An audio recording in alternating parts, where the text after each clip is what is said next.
ఒక 10 ఏళ్ల బాలుడు స్కూల్ నుంచి ఇంటికి రాలేదు. కానీ సీసీటీవీలో కనిపించినది అందరినీ షాక్‌కు గురిచేసింది. అదేంటంటే హైదరాబాద్‌లోని ఒక కాలనీలో 10 ఏళ్ల బాలుడు అర్జున్ స్కూల్ నుంచి ఇంటికి బయలుదేరాడు. కానీ ఆ రోజు అతను ఇంటికి చేరలేదు. తల్లిదండ్రులు భయంతో వెంటనే పోలీసులకు కంప్లైంట్ ఇచ్చారు. పోలీసులు చుట్టుపక్కల ఉన్న సీసీటీవీ కెమెరాలు చెక్ చేయడం ప్రారంభించారు. ఒక కెమెరాలో అర్జున్ రోడ్డుపై ఒంటరిగా నడుస్తూ కనిపించాడు.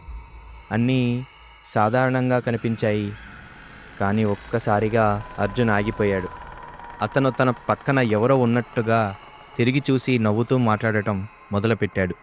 కానీ కెమెరాలో అక్కడ ఎవ్వరూ కనిపించలేదు. కొన్ని సెకన్ల తర్వాత అర్జున్ ఎవరో చేతి పట్టుకున్నట్టుగా ముందుకు నడిచాడు మరియు కెమెరా ఫ్రేమ్ బయటకు వెళ్ళిపోయాడు. ఆ తర్వాత అతను ఎక్కడా కనిపించలేదు. పోలీసులు వీడియోను జూమ్ చేసి చూసినప్పుడు అర్జున్ పక్కన నేలపై మరో వ్యక్తి నీడ కనిపించింది. కానీ ఆ వ్యక్తి మాత్రం సీసీటీవీలో కనిపించలేదు. అయితే అర్జున్తో నడిచింది ఎవరు? మీకేమనిపిస్తుంది? కామెంట్ చేయండి.